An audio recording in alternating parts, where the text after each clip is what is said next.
إن الحمد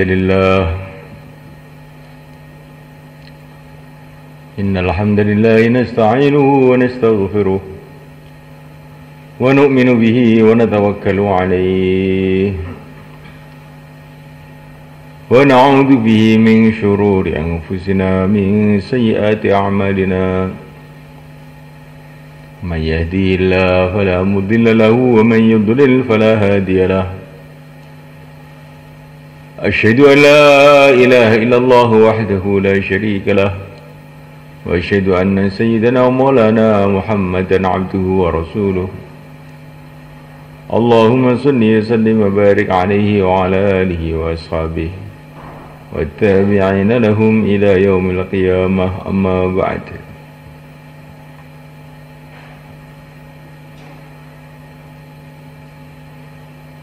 Jadi dimulaikan usaha kita ini adalah usaha bagaimana sifat-sifat dalam kita ini berubah.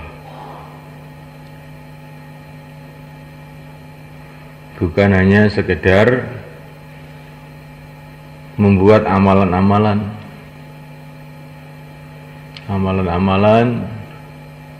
kalau sifat dalamnya belum berubah menjadi sifat yang baik, belum mendatangkan ridho Allah. Ridho Allah itu datang bila amalan kita baik dan sifat dalam kita baik.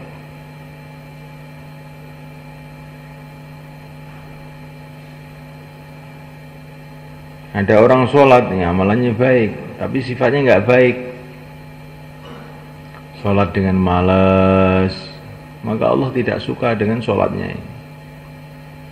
Wa idza qamu ila sholati qamu kusala. Sholat dengan sifat yang buruk, dengan malas, aras-arasan, sholatnya tidak mendatangkan ridho Allah. Tapi kalau sholat dengan sifat yang baik, qad aflahal mu'minun alladzina hum fi sholatihim khashi'un, telah sukses, telah beruntung orang-orang iman yang khusyuk dalam sholatnya. Sholat dengan penuh ketundukan, penuh kekhusyuan, penuh rasa takut kepada Allah, rasa harap kepada Allah. Nah, sholat yang begini ini akan mendatangkan pertolongan Allah, akan mendatangkan ridho Allah.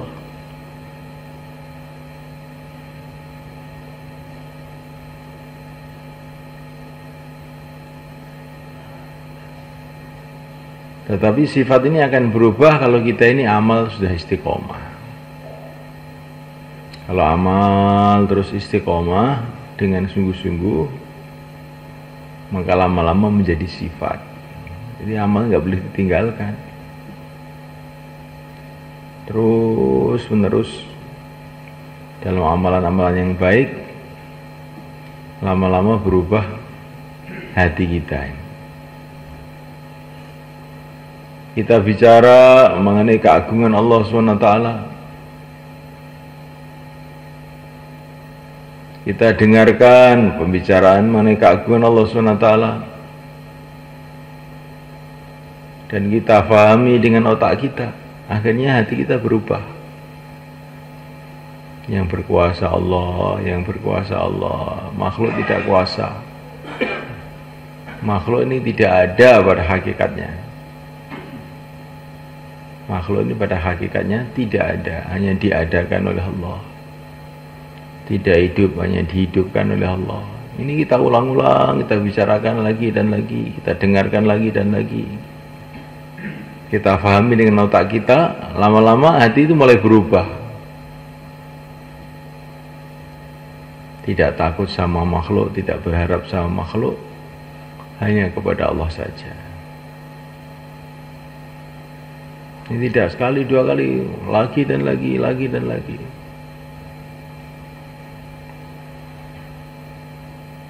Allah Maha Kasih Sayang, yang memberikan kasih sayang ayah kepada anaknya, ibu kepada anaknya, orang kepada orang lain. Semua kasih sayang yang ada di dunia ini ciptaan Allah. Tentu Allah Maha Kasih Sayang. Ini kita bicarakan lagi dan lagi, akhirnya berubah. Hati itu berubah, sehingga senantiasa bergantung pada Allah. Allah Maha Kasih Sayang. Kenapa saya bingung? Bergantung kepada Allah, cinta kepada Allah. Mulainya dengan dibicarakan lagi dan lagi. Insya Allah kita niat semula kan. Nah, mulai karena Allah Ta'ala sifat ini dikatakan berubah itu tandanya itu kalau ada benturan, kalau ada masalah itu bagaimana. Kalau ada masalah kok yang diingati pertama adalah Allah, nah ini tandanya sifat dalamnya, yakinnya kepada Allah itu sudah bagus. Ini kalau bayan bicara Allah, ini ada masalah, lupa kepada Allah. Nah ini tandanya ini baru amalan tapi belum sifat. Ini para sahabat itu orang yang sudah punya sifat. Bergantungnya kepada Allah kuat. Buktinya kalau ada masalah itu yang diingati Allah. Sebagaimana yang diceritakan dalam Quran. Ketika para sahabat diancam oleh orang-orang kafir, pasukan-pasukan kafir akan menyerbu para sahabat, maka mereka spontan langsung hasbunallah, cukup Allah. Nah, nggak usah ada nyuruh, kamu banyak baca hasbunallah 1000 kali, bukan begitu. Itu namanya latihan. Ini sahabat nggak usah ada yang nyuruh, karena yakinnya kepada Allah itu kuat, bergantung kepada Allah itu kuat. Hasbunallah, cukup Allah.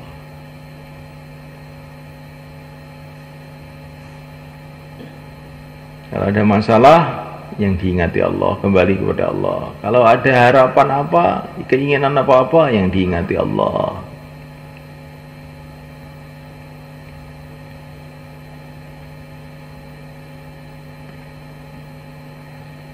Ada orang apa itu naik sepeda motor, kemudian jatuh. Saya jatuh kemarin, datang malam Jumat, saya tanya, kamu kok bisa jatuh itu gimana? Kathah ndurwone mriku niku. Nah ini jenenge namine ini imane ning gendruwo. Kita jatuh ya takdirnya Allah, memang sudah jatuh begitu. Kita ingat kepada Allah, setelah ingat pada Allah baru ingat pada asbab-asbab. Nah, ini tandanya imannya lurus. Tapi kalau ingatnya pada asbab dulu, kalau sudah judet baru ingat sama Allah, ini tandanya imannya lemah. Imannya lemah. Maka kita disuruh pergi ke pasar. Pertama kali masuk pasar, ucapkan kalimat iman dulu. La ilaha illallah wahdahu la syarikalah, lahul mulku wa lahul hamdu wa yumiitu wa ala kulli syai'in qadir. La ilaha illallah wahdahu la syarikalah, hanya Allah sendiri. Yang selain Allah enggak bisa apa-apa. Mananya wahdahu la syarikalah, hanya Allah sendiri. Yang selain Allah itu enggak ada apa-apanya. Lahul mulku, bagi Allah seluruh kerajaan. Yang punya kerajaan itu Allah. Raja-raja tidak punya kerajaan. Raja dengan rakyatnya, dengan kerajaannya, semua milik Allah. Lahul mulku, hanya milik Allah semua kerajaan. Walahul hamdu, dan hanya Allah saja yang pantas dipuji. Karena yang mengatur semuanya hanyalah Allah. Yang pantas dipuji hanyalah Allah. Wa ala kulli syai'in qadir, Allah berkuasa atas segalanya. Jadi masuk pasar itu pertama kali ingat Allah. Jangan ingat dagangan, siapa yang membeli, siapa yang menjual, labanya berapa. Pertama kali yang diingati Allah. Jadi kalau kita begini ke pasar, ini jadi amalan besar. Barang saya ke pasar dengan mengucapkan la ilaha illallah wahdahu la syarikalah lahul mulku wa lahul hamdu wa ala kulli syai'in qadir, ditulis 1.000.000 kebaikan untuk dia. Jadi amalan.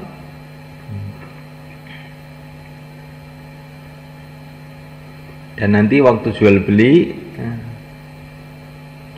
sana sini itu yang diingati Allah. Rijalun la tulhihim tijaratun wala bai'un an dzikrillah. Jual beli itu senantiasa ingat Allah. Waktu sholat datang, langsung pergi ke masjid. Kalau dapat harta, dapat laba, sudah 1 nisab, dikeluarkan zakatnya. Nah, ini imannya lurus namanya. Yang diingati Allah, waktu kerja ingat kepada Allah, dan taat kepada Allah. Tidak lupa sholat, tidak pula zakat. Ini tandanya iman itu lurus.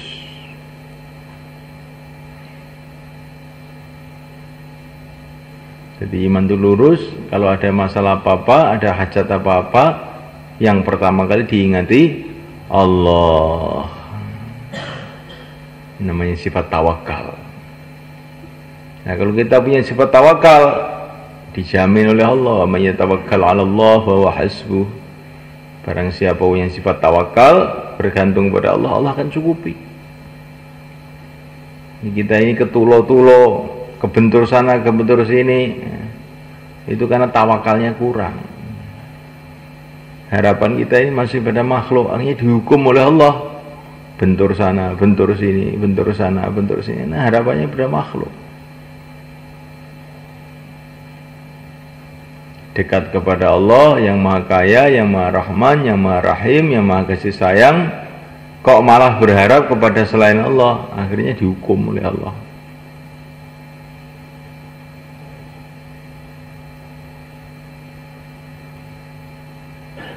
Sekarang ini kalau ada orang itu punya orang tua, punya ayah yang kaya raya, duitnya banyak, dermawan, sayang sama anaknya. Nah, ketika anak ini perlu duit, malah ngemis ke tetangga-tetangga yang miskin. Maka ayahnya marah, dipentung kepalanya. Ini anak goblok.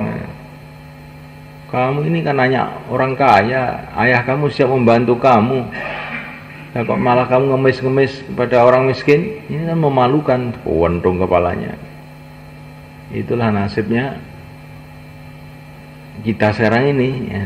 Kalau ada apa-apa itu harapannya kepada selain Allah terus. Akhirnya kita ini dihukum oleh Allah. Kebentur sana, kebentur sini, maksudnya supaya kita kembali kepada Allah, tapi nggak kembali-kembali, nggak kapok-kapok.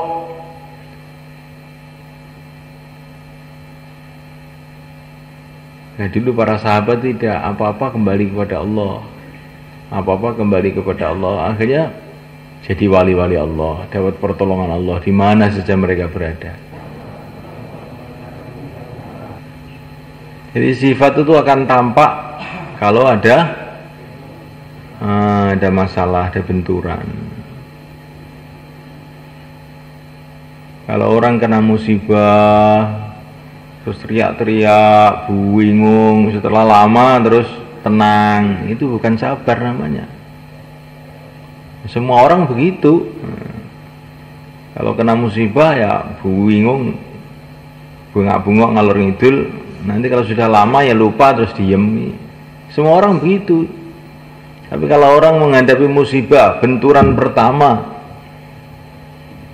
kok dia bisa tawajuh pada Allah, tenang. Semua musibah ini ada pahalanya, semua musibah ada hikmahnya. Inna lillahi wa inna ilaihi raji'un. Kita ini milik Allah, kembali kepada Allah. Memang ini milik Allah, diambil oleh Allah, ya sudah. Nah ini namanya orang punya sifat sabar. Ada seorang wanita, anaknya mati, dia nangis-nangis di kuburannya itu sudah nggak karu-karuan. Akhirnya Rasulullah lewat di situ, maka diingatkan sama Rasulullah, hei wanita, kamu sabar. Tapi karena saking nangisnya tadi sudah nggak melihat Rasulullah, teriak-teriak saja dia. Yang kena musibah bukan kamu, saya, ya kamu enak aja ngomong, katanya wanita tadi. Yang mati kan anak saya, bukan anak kamu, sambil nangis gak karu-karuan. Setelah agak reda, datang orang, tadi yang lewat itu Rasulullah, kamu kok bilang kayak begitu? Rasulullah, oh kaget dia, hanya lari ke rumahnya Rasulullah. Ya Rasulullah, tadi saya nggak tahu kalau Tuhan yang nasihati saya tadi.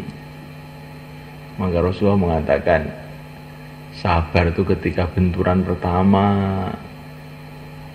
Kalau sudah lama sabar itu semua orang.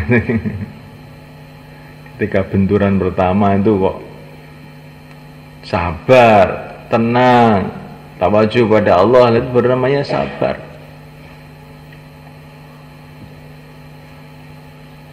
Kita jauhlah di mahalah kita, di kampung kita, orang-orang ya nggak gubris, ada yang marah, mungkin kita diusir. Setelah itu kita ngomel, wah seorang sini ini Abu Jahal semua. Setelah sehari, 2 hari, sebulan, sabar saja. Ya, itu semua orang begitu lah, mau apa kamu? Nah kalau waktu benturan pertama ini, Masya Allah, ini anugerah Allah ini. Saya bisa sedikit mujahadah ikut Rasulullah. Rasulullah dulu dilempari batu, saya cuma dicaci aja. Alhamdulillah, tetap senyum, nggak marah, nggak gerutu, nggak ngerasani. Nah ini namanya punya sifat sabar namanya. Nah kalau orang sudah begini ini, innallaha ma'as-sabirin, mesti ditolong oleh Allah tuh. Tapi kalau ngamuk dulu sebulan, setelah itu sabar, ya itu semua orang begitu. Itu belum punya sifat namanya. Insyaallah mulai kan?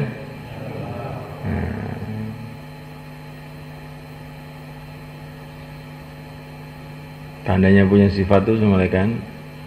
Kalau dengar pembicaraan agama langsung melek. Tandanya punya sifat. Kalau waktu dengarkan pembicaraan mengenai keagungan Allah mengantuk. Nanti kalau sudah suruh, coba, ayo bicara, mudzakarah baru melek. Ini belum punya sifat. Insyaallah kan? Ini tandanya orang iman yang benar imannya itu kalau mendengar asma Allah gemeter hatinya.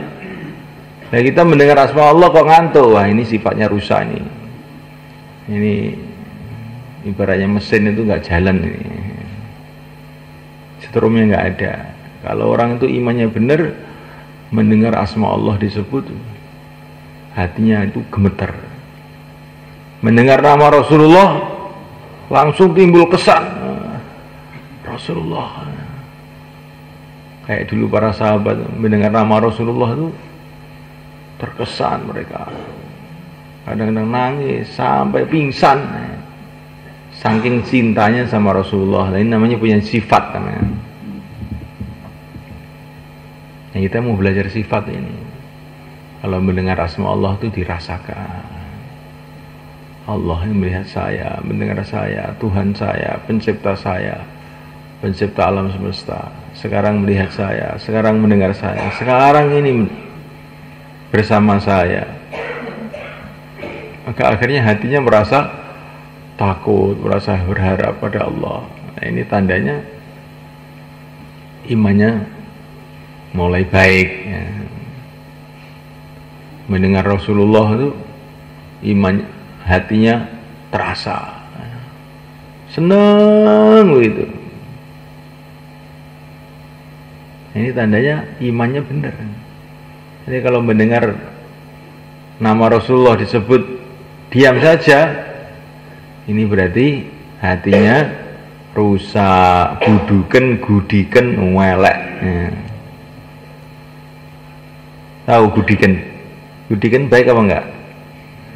Gudiken, welek, wis bedah kabeh. Tandanya apa? Nek krungu asmane Kanjeng Nabi, tenang-tenang mawon.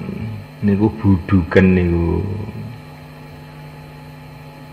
Kanjeng Nabi ngendika, nek wong krungu jenengku disebut kok ora maca selawat, wis bakhil-bakhile wong. Bakhil niku sifat sing welek, wong sing bakhil niku adus Gusti Allah. Kita belajar insyaallah Bang nggih. Orang-orang dulu itu ajib semuanya kan, ingin merubah sifat itu dengan cara-cara yang aneh. Ingin mereka punya sifat sabar, ingin sifat ikhlas. Itu caranya itu ajib-ajib orang dulu itu. Itu ada seorang ulama zaman dulu itu, dia khawatir ini punya sifat sombong, dia ingin punya sifat tawadhu. Maka murid-muridnya itu digaji. Kamu tak kasih uang sekian, nanti kamu caci maki saya di depan umum. Pokoknya kamu wisoi saya di depan umum. Sekali pisau nanti saya kasih uang 1.000. Aneh nggak nih ulama-ulama zaman dulu itu? Saking khawatirnya dia ini punya sifat sombong. Nah, zaman sekarang enggak. Siapa yang memuji saya nanti saya kasih uang. Bisa jadi DPR nanti. Kalau ulama zaman dulu itu takutnya bukan dengan melarat miskin, takutnya kalau punya sifat sombong. Nanti kalau saya punya sifat sombong kan neraka ini saya. Nah, siapa yang mencaci saya kasih uang. Ini kalau kita nggak usah begitu, jauh lah tiap hari, nanti lama-lama kan dicaci orang sendiri.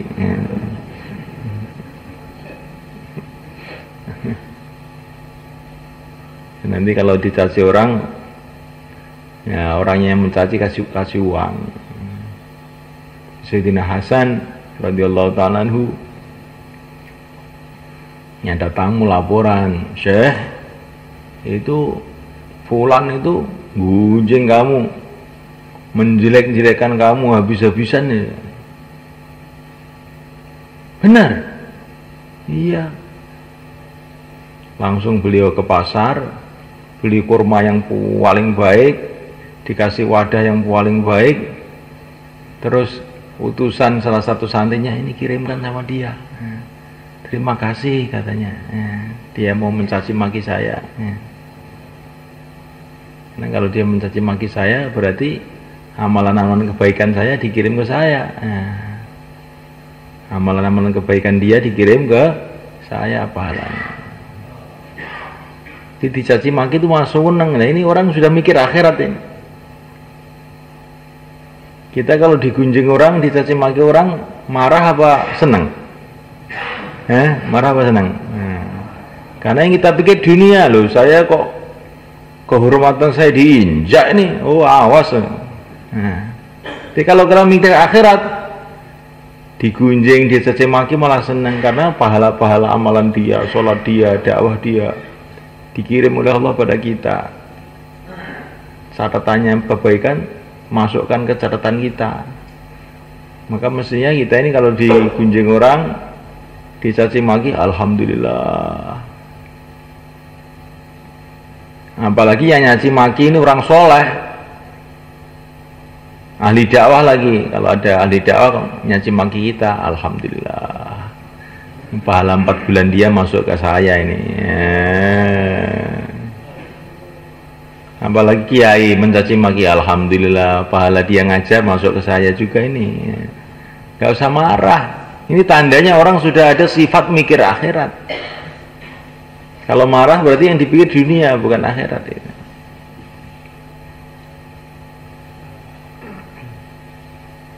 Ada seorang ulama zaman dulu namanya Ibrahim Ibnu Adham. Ini ceritanya orang punya sifat ini sebenarnya. Ibrahim Ibnu Adham, zaman tabi'in. Beliau itu putar kemana-mana bersama santrinya kerja ngepiok. Tahu ngepiok? Memanen padi itu. Nanti kalau sudah dapat gajinya dikumpulkan itu untuk makan bersama dia dengan santri-santrinya. Maka suatu saat dia kerja ngebiok. Ini padahal ini Ibrahim Adham itu anaknya raja sebenarnya, tapi nggak mau makan uang kerajaan, malah kerja ngebiok. Ini bukan karena dia ini miskin nggak punya uang, banyak uang, tapi dia ingin uang yang bersih betul. Nah, uang yang paling bersih itu uang dengan peluh sendiri, dengan keringat sendiri. Jadi kamu ini ke sawah, ke ladang, macul, itu termasuk pekerjaan yang paling halal itu, termasuk. Nah, Ibrahim itu anaknya raja di Irak sana, kerja ngebiok. Raja ngebiok. Dia nggak mau makan uang-uang yang lain. Akhirnya dapat uang agak banyak, terus dia bilang sama santrinya, sudah itu kamu bawa, saya nggak biasa bawa uang-uang ini nanti bikin hati saya, pikiran saya nggak konsentrasi, kamu bawa aja ya. Dibawa. Nah, dibawa dalam perjalanan tahu-tahu uangnya hilang.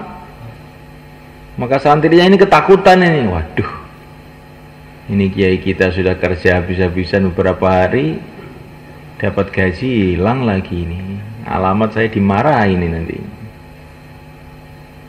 Maka dengan pelan-pelan, dengan takut, datang ke Ibrahim, Syekh, mau laporan nih. Laporan apa? Uangnya hilang. Alhamdulillah, karena Ibrahim. Tadi itu sejak tadi saya tuh mikir, nanti kalau saya di akhirat ditanya mengenai uang nih, saya jawab bagaimana? Kok hilang? Alhamdulillah sudah nggak ada hisab nanti di akhirat. Alhamdulillah. Bagus. Kalau uang kamu hilang atau dihilangkan orang, kira-kira bagaimana rasanya? Sembrono. Dua ini nyebut gawe kangelan Kang. Hilang-hilang nih. Ngamuk mesti ngamuk. Telung dino terus kelingan. Alah kabeh panjenengan takdire. Wis ngamuk telung dino terus panjenengan rezekiku piye ya arep dipangan ya ora iso. Nah. Tapi nek wis bar telung dino akeh kelingan. Nah ini namanya dereng punya sifat. Nah, kita ini waktu pertama itu loh gimana? Mau belajar ini, mau kita keluar 4 bulan biar kita punya sifat sabar. Kalau sudah diulang-ulang tiap hari diusir orang kan lama-lama sabar, sehingga diusir orang tersenyum. Rasulullah juga diusir, tersenyum, malah mendoakan kebaikan untuk yang ngusir, semoga hidupnya berkah, dapat hidayah. Nah kalau sudah punya sifat sabar, nanti akhirnya datang pertolongan Allah. Insyaallah kita niat semua kan. Yang kita keluar yang agak lama, 4 bulan paling sedikit, latihan sifat, amal terus menerus, dalam dakwah terus menerus, dalam taklim terus menerus, ibadah terus menerus, khidmat terus menerus. Nah ini terus menerusnya ini membuat perubahan hati. Bukan kadang-kadang dakwah, kadang-kadang tidak, kadang-kadang taklim, kadang-kadang tidak. Nah ini tidak membuat perubahan ini. Kita ingin keluar itu supaya amalan itu terus, ya kan membuat perubahan.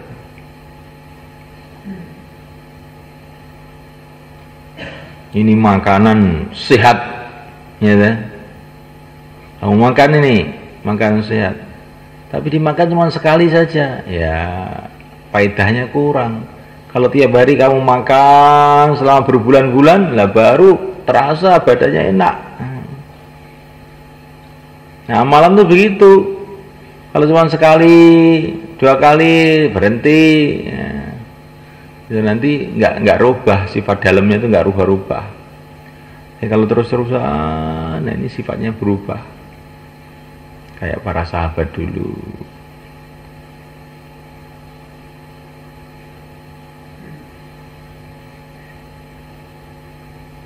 Para sahabat itu menghadapi masalah itu ajib. Kembalinya kepada Allah itu cepat gitu, langsung. Nah, ini kita ingin seperti itu, insya Allah, kan? Nah, kita dikasih contoh dalam kisah-kisah sahabat itu. Ada seorang sahabat namanya Abdullah ibnu Ja'far. Anaknya Ja'far ini. Ja'far itu sahabat yang mati syahid di Mu'tah itu. Ini anaknya. Ini Abdullah bin Ja'far itu beli sawah. Tapi saking orangnya ini orang baik, orang dermawan, nggak diperiksa. Akhirnya oleh penjualnya itu dikasih tanah yang kering, nggak ada airnya. Setelah beberapa hari dia pergi ke sawah yang baru dibeli itu. Ternyata tanah kering, nggak ada airnya. Kira-kira bagaimana kita ini? Kalau beli sawah nggak ada airnya, kira-kira bagaimana? Mungkin kalau kita yang ngamuk-ngamuk sama yang penjual, wah kurang ajar, meledot ternyata. Nah, ini sawah kayak begini dikasihkan saya, ini nggak usah dijual, diberikan aja nggak mau saya. Nah kok sawah ini dijual sama saya? Itu kalau kita, kalau sahabat ini enggak. Oh nggak ada air katanya. Langsung beliau bilang sama pelayannya, coba hamparkan sajadah sini. Langsung sholat 2 rakaat panjang, Allah, sholat di sawah. Saya selesai sholat, coba kamu gali di bawah sajadah saya ini. Digali keluar air, bior, keluar air. Nah, ini sholatnya sahabat kayak begitu. Dan sholatnya itu sama dengan sholat kita, tapi sifatnya yang berbeda. Kadang-kadang amalan itu sama, karena sifatnya berbeda, akhirnya hasilnya berbeda. Ini satu contoh, ada orang menghadap seorang raja. Ya, menghadap seorang raja. Yang satu ini memang dia sudah banyak berjuang di kerajaan, orangnya baik, akhlaknya baik, ganteng lagi, pakaiannya rapi. Menghadap pada raja, assalamualaikum, waalaikumsalam, silakan masuk. Didudukkan di kursi. Yang satu ini menghadap juga, tapi dia ini nggak punya perjuangan apa-apa. Orangnya jelek, ya, gudikan. Ya. Baru masuk, assalamualaikum, mau apa kamu? Orang begini, pergi. Jangan masuk. Ngotori istana saja ini. Sama-sama menghadap, yang satu diterima baik, yang satu tidak diterima. Padahal amalannya sama, menghadap. Karena yang satu sifatnya baik, yang satu sifatnya jelek. Ya, seperti itulah amalan itu sebenarnya. Nah, sahabat itu amalannya baik, sifatnya baik, akhirnya diterima oleh Allah SWT. Sholat 2 rakaat saja sudah mendatangkan macam-macam pertolongan Allah. Kita mau belajar begitu, insya Allah mulai kan. Biar sifat kita ini jadi orang baik, dicintai oleh Allah, akhirnya kita ini sukses dunia akhirat.